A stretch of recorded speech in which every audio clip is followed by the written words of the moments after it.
Coming up on Theatre Talk. It's a kind of affectionate look at the whole rock genre. And the wonderful thing about it is that heavy metal rock is really deeply unfashionable. And so the one thing one can say incontrovertibly about this musical, it is the uncoolest show that you can ever go and see. Theatre Talk is made possible in part by the CUNY TV Foundation.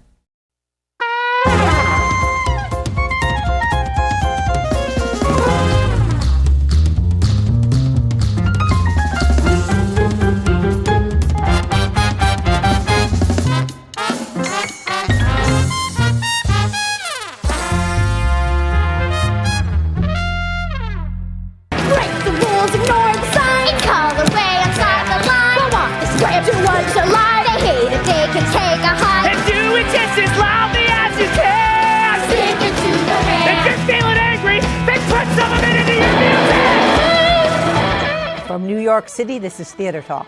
I'm Susan Haskins. And I'm Michael Riedel of the New York Post. And I am delighted to be able to talk about a wonderful new musical this season that is not Hamilton. I have been looking for the show to back that I think is going to be a big, big winner. I saw a workshop over the summer. It is a terrific show. School of Rock, and it is being produced and composed by Andrew Lloyd Webber. Welcome to Theatre Talk, Andrew. Thank you. And welcome back to Broadway. Well, thank you very much. Now, I must confess, I went because your daughter Imogen and I are friends, and I went to School of Rock, and I thought, well, I'll have the game face on because, you know, she's my friend, and I'm not, and you don't know how it's going to be a workshop, all that. And I genuinely enthusiastically love the show. It is based on the Jack Black movie. That's right, yeah. It manages to be charming and adorable without ever being cloying. How do you pull that off when you've got kids all over the place? In other words, a bit like you. Thank you, Andrew. Thank you very much. But that's always the sort of danger, right? When you're doing a show that has lots of kids on it, that it could be just a little too treacly. Yeah, I guess so. But I mean, it isn't. It's really so much a story about how music empowers the kids and how it also empowers the Jack Black character. Right. That in a sense, it's such fun. And it's a kind of life-enhancing story in a way, I think. Did you think of it as a musical when you first saw the movie, or is this something? Not really. No, I saw the movie, I guess it must be probably 10 years ago now, and thought it was great fun. And it had an awful lot of quotes from rock songs in it, if you remember. Yeah. And then a couple of original songs. And it never really occurred to me then, about 3 years ago, somebody said, look, why don't you think about maybe producing it? And this is a sort of another version of Joseph and the Amazing Technicolor Dreamcoat. I mean, it's something schools could do. Maybe. Which is something you wrote for a school originally. That's right, yes, it was originally written for a school. And I thought, yes, it could well be something that could be fun for schools to do. And I originally thought, well, maybe it's one of those things, put it together, maybe use lots of other songs in it and all of that. And then when I got into it, I realized that actually there are only two complete songs in the original movie, and everything else is like tiny fragments, and that none of them wouldn't work dramatically. And so I found myself getting ensnared into doing the score myself. But going back to your rock and roll roots. Well, fun, yeah, for me, because I mean, it sort of is a bit like Joseph in a way, because of the sort of the joy of it, because it has no side. That's the thing; it has absolutely no side. What you see is what you get. Right. And I think that's why it is hopefully not cloying at all. But it's a kind of affectionate look at the whole rock genre. And the wonderful thing about it is that heavy metal rock is really deeply unfashionable. And so the one thing one can say incontrovertibly about this musical, it is the uncoolest show that you can ever go and see. And so I think it's just fun. You know? So it's slightly me letting my hair down and going back to the days, I mean, when we did Jesus Christ Superstar, I mean, people don't really remember me in that kind of way. But next door in the studio was Zeppelin, you know. I mean, and Jimmy Page and all that lot were a little bit older than Tim Rice and I, but and we were all greatly in awe of them. But the Stones worked in Olympic Sound where we were. I mean, all of those bands were there. And I mean, we had on Superstar, we had the lead singer of Deep Purple. So all of that, right. of that sort of rock and everything. And the moment where Jesus is throwing the moneylenders out of the temple in Superstar is pure heavy metal.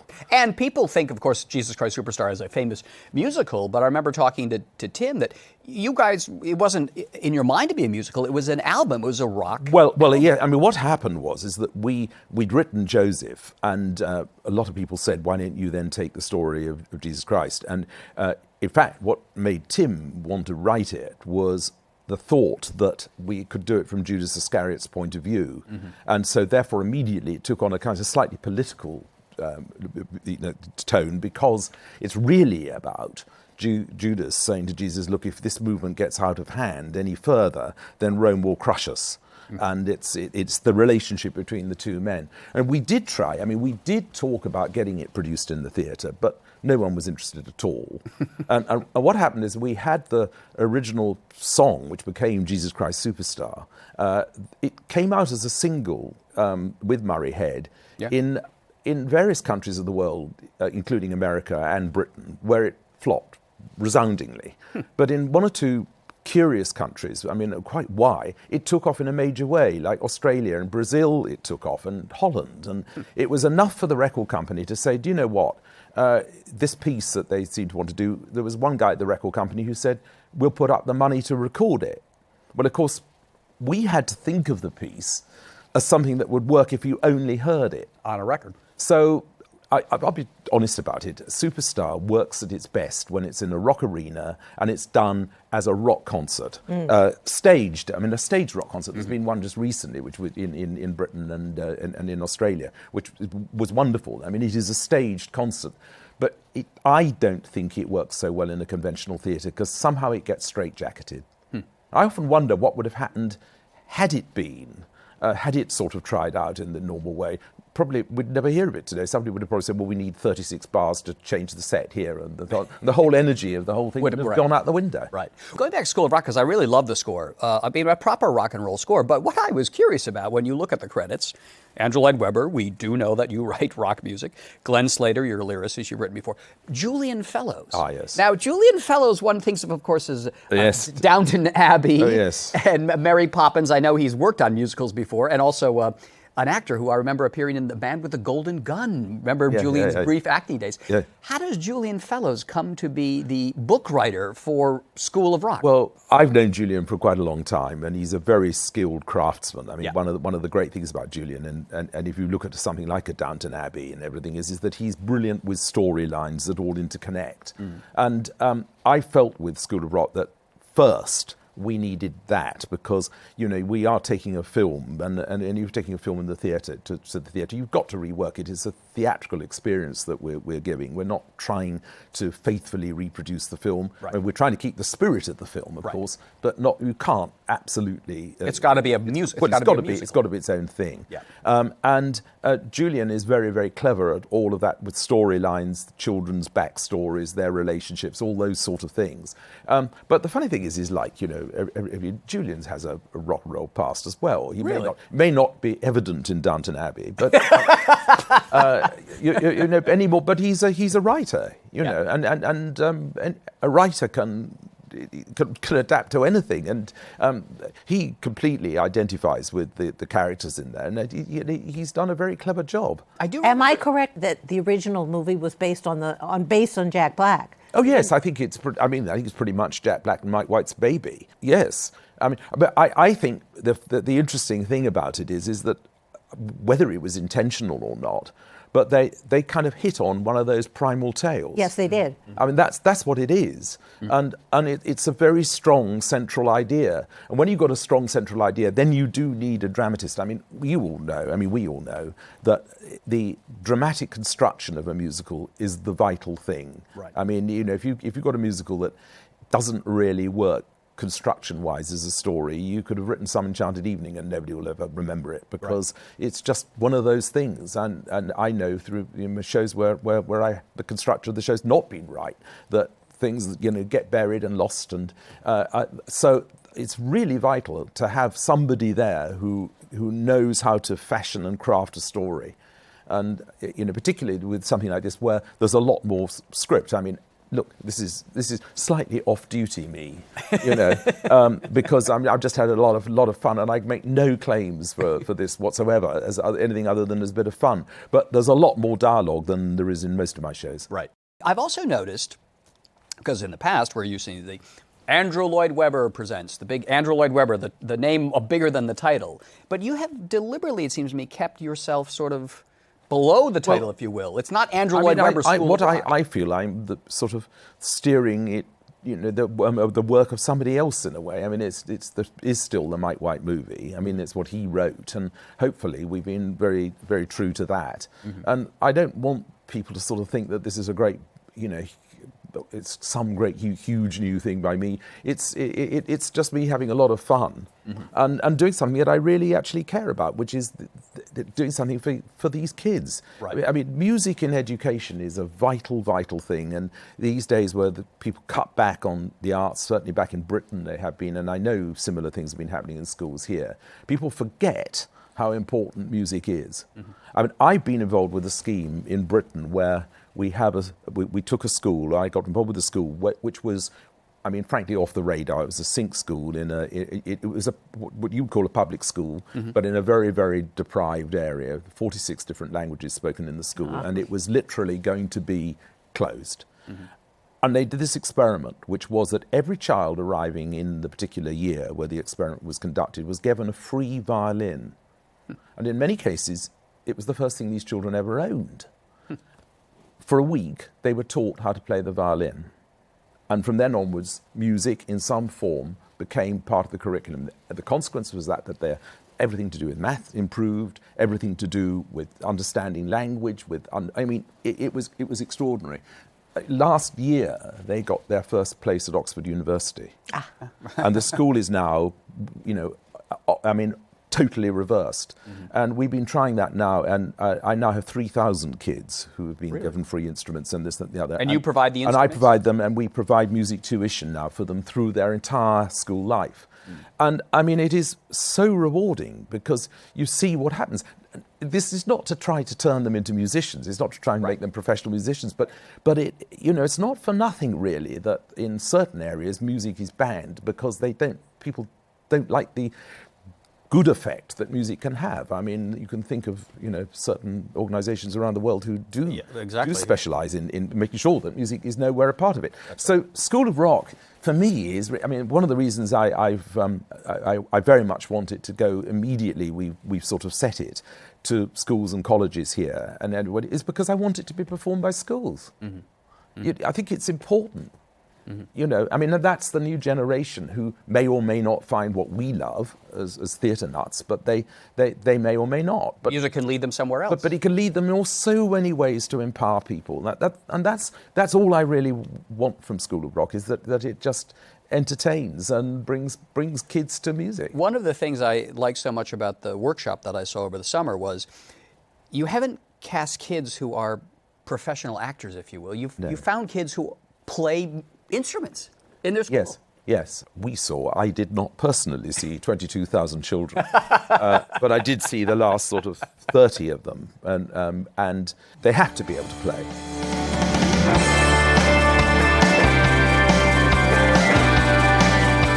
They really play the They instruments. really have to play, yes. Otherwise, the whole thing's pointless. When you can't have some sort of old guitarist in the pit, trying to. You can't. You simply can't. So the whole joy of it is that they play. I remember hearing a story of a little girl. I've forgotten her name. Adorable. I think she came and she played one instrument, and you'd already cast it, and you said, "Can you play the bass?" Oh, that's right. Yes. What was that story? Oh, yes. There's a girl who plays Kate. She came in and she played the guitar. Right. But she looked so perfect for the bass. We just said, "Could you learn the bass?" Well, she came back a few days later, having learnt the bass, and she's now our bass player. And the bass is this times is quite the size of her. Yes. It's adorable. In your own history, your own background, music, of course, absolutely essential to you because your father was a yes. I was lucky as I grew up in a background where all kinds of music happened. It wasn't. There was rock, in my case, and theatre music in my case. but there was everything. Because my father was the boss of the London College of Music. Right. And so we just was around the house all the time. And it was a mental place. And there was a guy who my mother rather befriended, who was a bit older than me, who won the Tchaikovsky competition eventually as a pianist. And your brother as a classical my brother cellist. was attracted. So I was turning the pages for this guy, and he was learning Prokofiev and all these things. It was all sort of, there was never any barrier between any type of music. Nothing was ever in a box in our home. I mean, if I brought home a great rock record, I remember my father once saying there was a band in Britain called the Shadows. They weren't big here, but they were. I remember him saying, my father saying, I think that they're probably the best quartet working around at the moment. I mean, he had a very Catholic so he wasn't view. a snob about music. No, and he slunk me in when I was 7 years old to a film which was you're not supposed to have seen in Britain. Well, at that time I think you had to be 14 or 16, which was Jailhouse Rock. So I mean, I saw sort of Elvis in Jailhouse Rock back to back with my love, which I don't know really where I got it from, but I mean I was always in love with musicals. So I saw things like Jailhouse Rock as, oh, that's just another musical. Because half the time in Britain, you see, at the time when I was a boy, the Rodgers and Hammerstein musicals had happened, right, with the exception of The Sound of Music, which of course was sort of pretty much my time. Right. But all of the older ones and Oklahomas and things had gone. So of course my experience of all of those was through film. Right, the movies, the Hollywood movie version. Yeah. Yeah. I got the sense in reading about your background and talking to Tim, because Tim lived in your house, right? Yes, he did, yes. I mean, it was a very bohemian household, wasn't it? Of people just floating through. It was extremely bohemian. I mean, there was my brother playing the cello. There was my father who had an electronic organ because he was an organist as well, and he playing him. There was John Lill playing the piano. There was me with my rock, all of this. My brother was playing the cello one day, particularly loudly, and he was, I can't remember exactly, I think he was doing, I think he was learning the Shostakovich cello concerto. And anyway, Tim Rice and I went down the staircase to the flat below, and the door opened, and as Julian was playing the cello up there, and the guy kept out of it and said, I don't mind the piano, I don't even mind that rock stuff, but it's the oboe player I can't stand. Where did your mother fit into this whole world? Well, she was music? a sort of deeply socialist sort of woman who used to go, and that's another thing I suppose rubbed off on me. She used to go down to the East End of London, and that's where she discovered John Lill, the pianist. Oh, yeah. And she used to teach kids, free on Saturday afternoons music. Oh, so your mother was a musician too? Yeah, she was a music teacher. Oh. And she was a very good piano teacher. Mm-hmm. Not with me, I have to say, that little rubbed off. Are you a good do you consider yourself? I can play well enough for my own music, but I'm not a great pianist. Interesting. Did your parents live long enough to see your success? Yes. Saw the big hits? Yes, my father died in 1983, but he saw Cats here.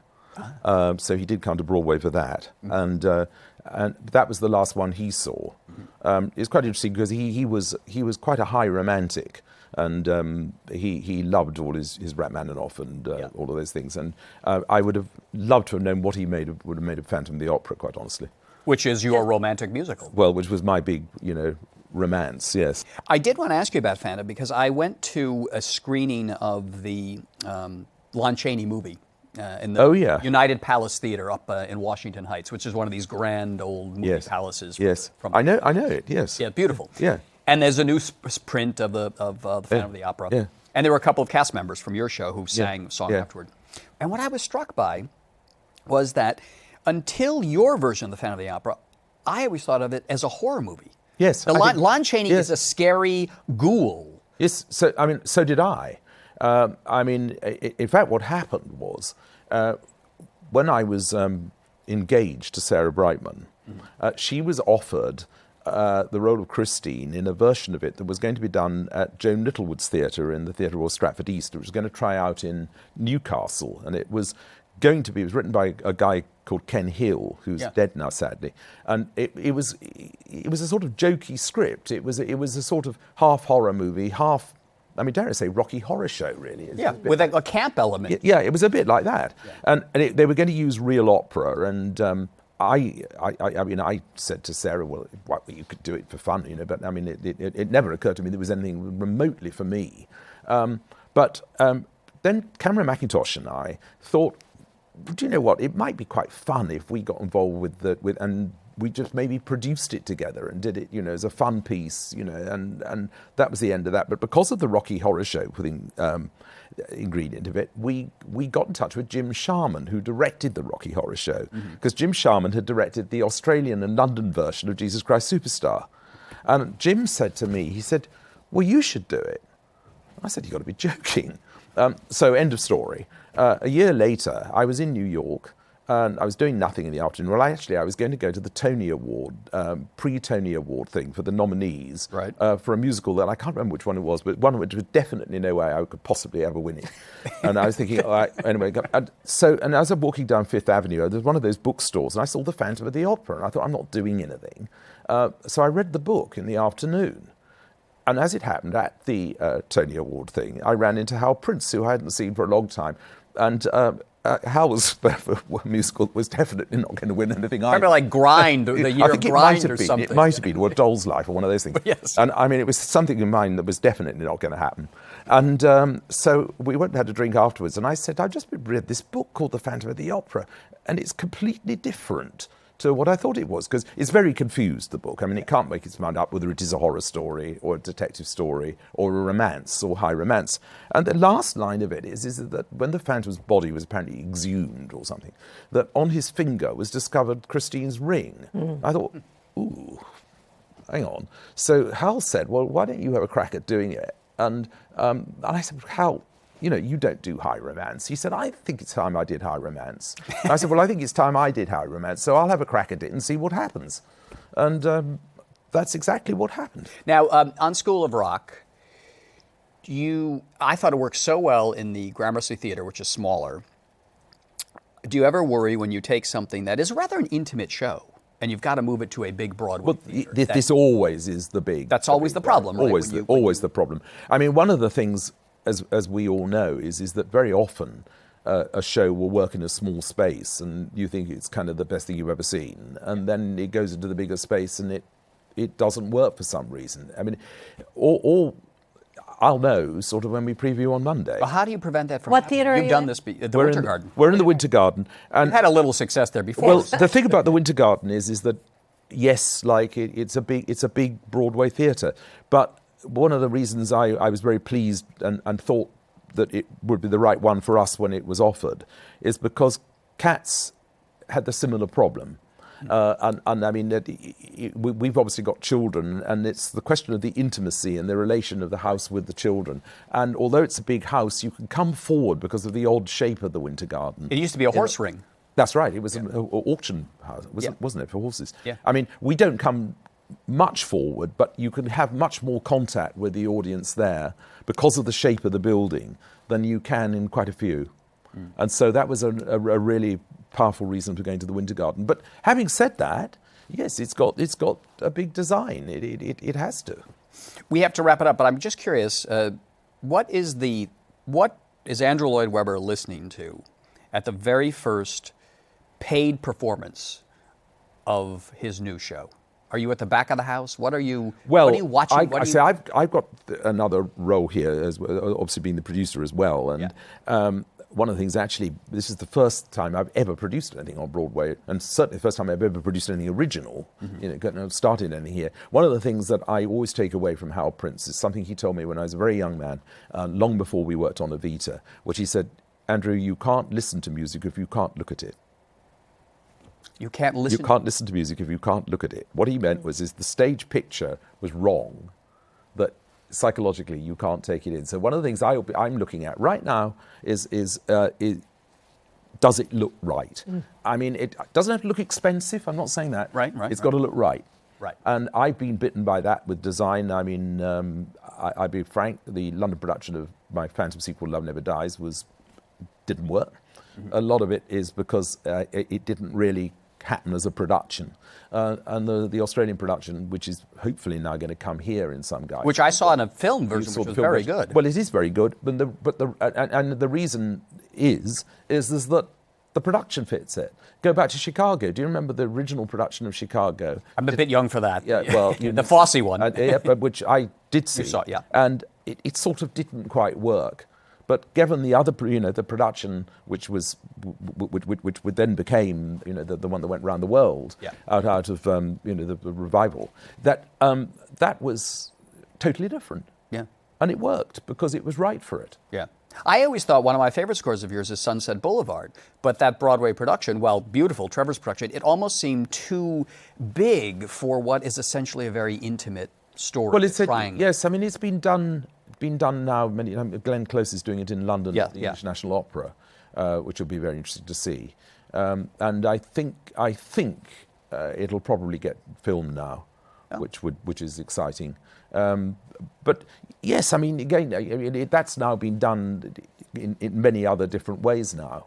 And I take your point. I mean, there were elements of that production that really did work, and there were one or two that I think perhaps, today one could do differently. Yeah. Particularly because you can, with the car chase, for example, you could use projection in a different way. Right. All right, the new Andrew Lloyd Webber show with Glenn Slater, the lyricist, and Julian Fellowes, the book writer, is School of Rock, about to open, or maybe has opened when this airs, at the Winter Garden Theatre. We wish you the best of luck with School of Rock, Andrew. Thank you very much. Thank you for being our guest tonight on the Theatre Talk. Thank you. Now repeat after me. I pledge allegiance to the band. I pledge allegiance to the And I promise to give Mr. Schneebly full command. And with me in control of the band as a whole, we will rock and we'll roll with our heart and our soul. If you're in, raise your hands. I'm in the band. Yes. I'm in the band. I'm in the band. I'm in the band. I'm in the band. I'm in the band. Yes, you're in the band. You're in the band. You're in the band.